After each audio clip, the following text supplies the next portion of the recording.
Hello, everyone, and welcome back to another episode of Speak Power Daily.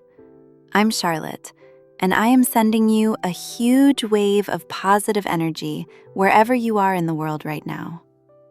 Whether you are commuting to work, washing the dishes, or just taking a quiet moment for yourself, I am so happy you chose to tune in. You are here, you are listening to English, and that means you are already taking a step toward your goals. Today, we are going to talk about something that happens to absolutely everyone. It happens to the smartest people, the most successful people, and yes, it happens to me too. We are going to talk about staying focused on your dream. We all start with a dream, right? Maybe your dream is to speak English fluently so you can travel the world. Maybe you want to get a better job in an international company. Or maybe you just want to understand your favorite movies without reading the subtitles. When we first have this dream, we feel on fire. We are excited. We buy the notebooks, we download the apps, and we tell ourselves, "This time, I will do it." But then, life happens. Imagine you are going on a road trip. You get in your car, you have your snacks, and you put the address in your GPS. Your destination is Success City. You are driving along, singing to the radio, feeling great. But suddenly, you see a bright, shiny billboard for a new burger restaurant. You think, I am a little hungry. So you take the exit. Then your phone buzzes. It's a friend sending you a funny video of a cat. You stop to watch it. Then you realize you need gas. Then you feel tired, so you stop for a nap. Hours pass. Days pass. Suddenly, you realize you are still miles and miles away from Success City. You haven't moved forward in a long time. This is exactly what happens with learning English. The burger restaurant is Netflix. The funny cat video is scrolling through social media for 2 hours. The nap is skipping your study time because you had a long day at work. We don't usually quit our dreams because we make a big decision to stop. We don't wake up and say, "I hate English now." No, it is much more subtle.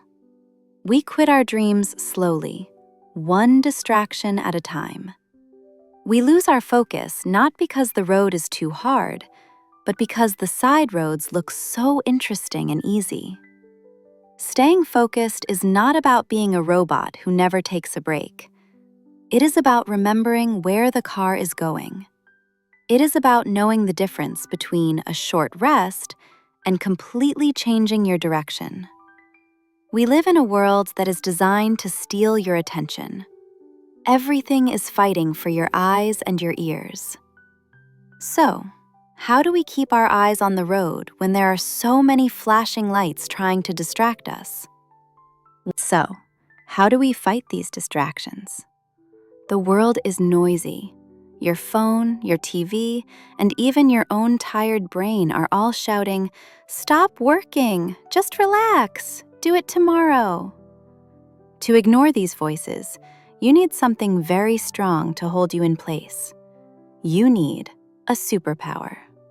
And that superpower is what I call your big why. Imagine a ship floating in the middle of the ocean. When the weather is calm and sunny, the ship stays in one spot easily. It doesn't move.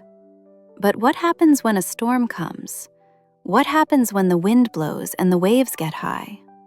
If that ship doesn't have a heavy anchor deep under the water, it will be pushed away. It will drift completely off course, and the captain won't even realize it until the storm is over. In this metaphor, the storm is your daily life. The wind is your stress, your tiredness, and your busy schedule. And the anchor? That is your reason for learning English. Here is the problem. Many people have a very small, light anchor.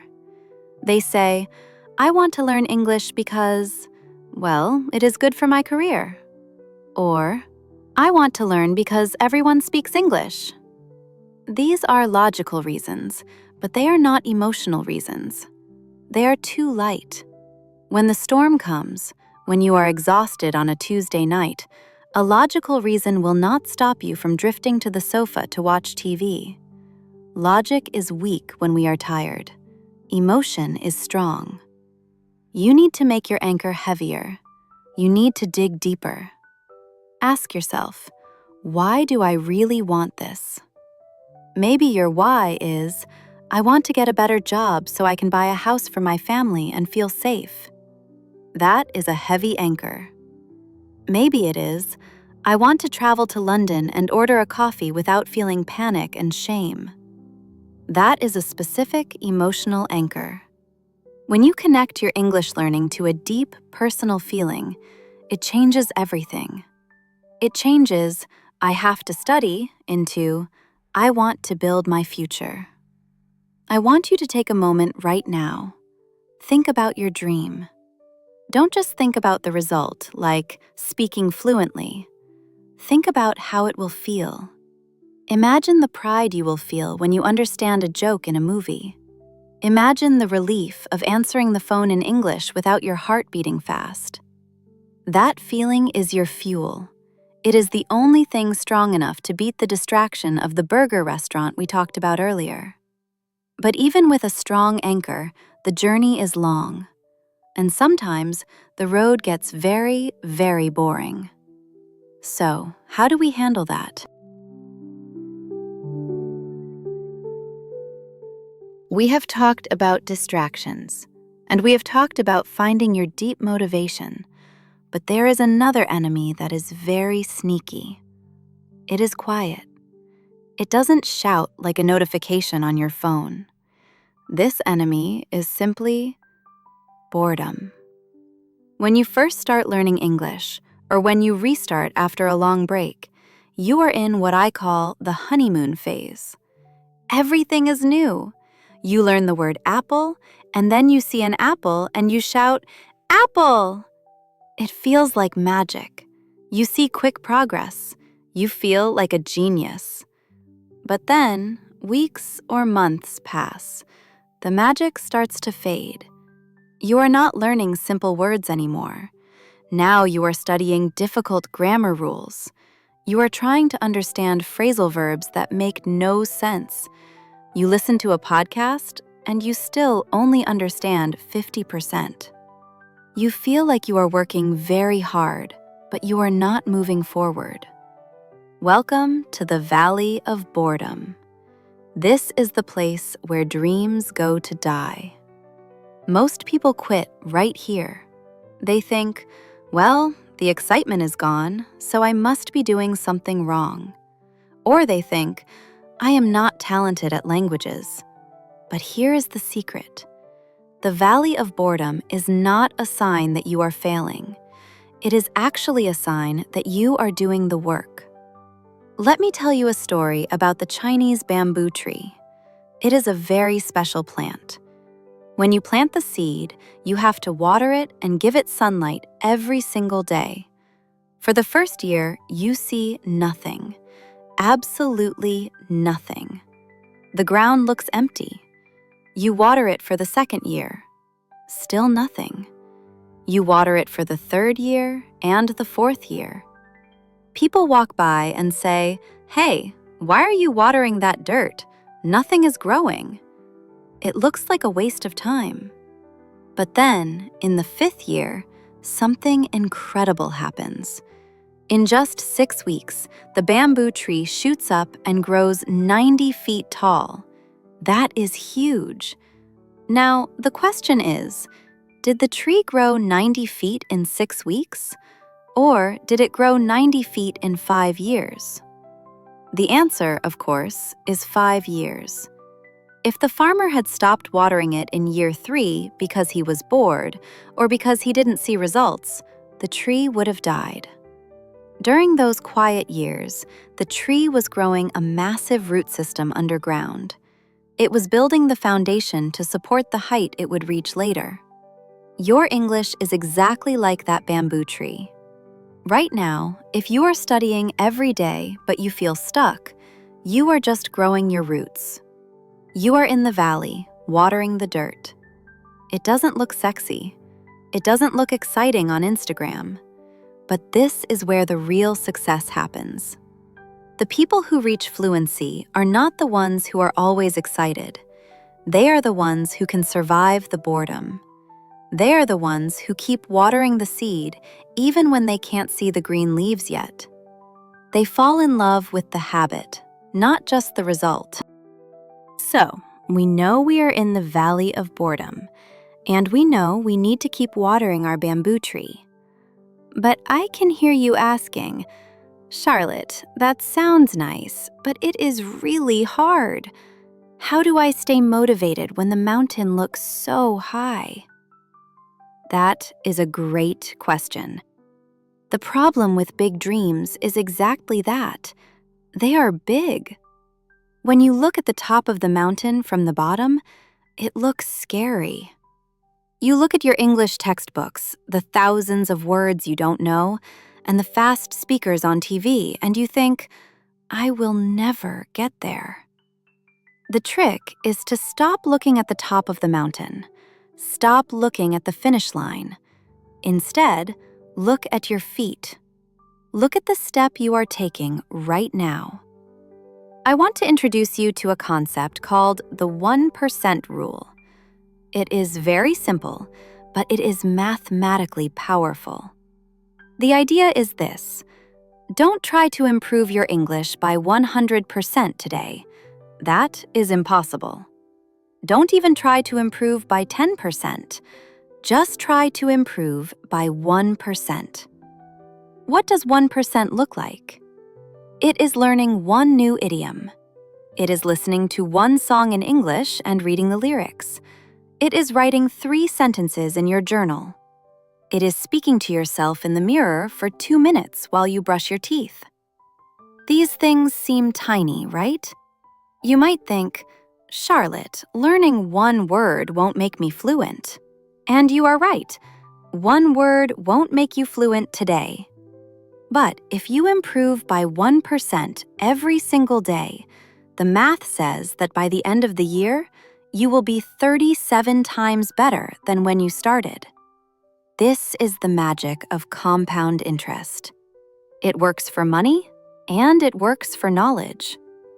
The biggest mistake I see English learners make is relying on intensity instead of consistency. Intensity is studying for 5 hours on Sunday because you feel guilty. Consistency is studying for 15 minutes every day, Monday through Sunday. Intensity hurts. It burns you out. It is like sprinting a marathon. You will collapse after the first mile. Consistency is gentle. It fits into your life. But in the long run, consistency always wins. The turtle always beats the rabbit if the rabbit stops running. So, if you want to stay focused on your dream, lower your expectations for today. Give yourself permission to do something small. If you are tired, don't force yourself to read a whole chapter. Just read a page. Just read a paragraph. When you make the goal small, it becomes easy to start. And usually, once you start, you actually want to do a little bit more. But the victory is in the starting. The victory is in showing up, even for just 5 minutes. That is how you climb the mountain, not by jumping, but by taking one small, boring, beautiful step at a time. We have covered so much ground today. We talked about avoiding the distraction trap of funny cat videos. We found our anchor to keep us steady in the storm. We learned that the Valley of Boredom is where our roots grow deep, like the bamboo tree. And we discovered that doing just 1% a day is the secret path to the top of the mountain. But I want to leave you with one final image. It is a little bit serious, but it is very powerful. I want you to imagine that time is a river. It flows in only one direction, and it never, ever stops. You cannot pause the river. Whether you work hard or sleep all day, the river keeps flowing. The next year of your life is going to pass, no matter what you do. Now, imagine you can travel 1 year into the future. You are standing in a room, and there are 2 doors. Behind door number 1 is the version of you who quit. This version of you let the distractions win. This version got bored in the valley and stopped watering the bamboo. When you open the door, this person looks exactly the same as you do today. They have the same doubts. They have the same fears. And when they try to speak English, they feel the exact same frustration you feel right now. They look at you and say, "I wish I hadn't given up." Now, look at door number 2. Behind this door is the version of you who stayed focused. This person didn't study perfectly. They had bad days. They made mistakes, but they didn't stop. They did their 1% every day. When you open this door, you see a different person. They are standing taller. They are smiling. They are holding a conversation with a foreigner, and they are laughing because they understand the joke. They are not perfect, but they are free. They are proud. They look at you and say, "Thank you. Thank you for keeping going when it was hard." Which person do you want to meet next year? The choice is not made in the future. The choice is made right now, today, as soon as this episode ends. You have a dream for a reason. That dream is yours.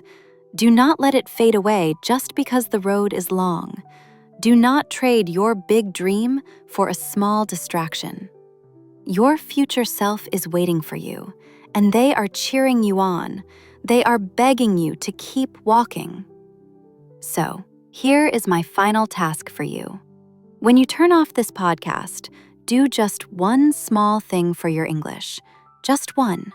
Send that text, read that page, learn that word. Feed your dream. Thank you so much for spending your time with me today on Speak Power Daily. It is an honor to be in your ears and part of your life. Remember, you are capable, you are strong, and you are getting better every single day. I am Charlotte, and I will be here waiting for you in the next episode. Keep dreaming and keep speaking.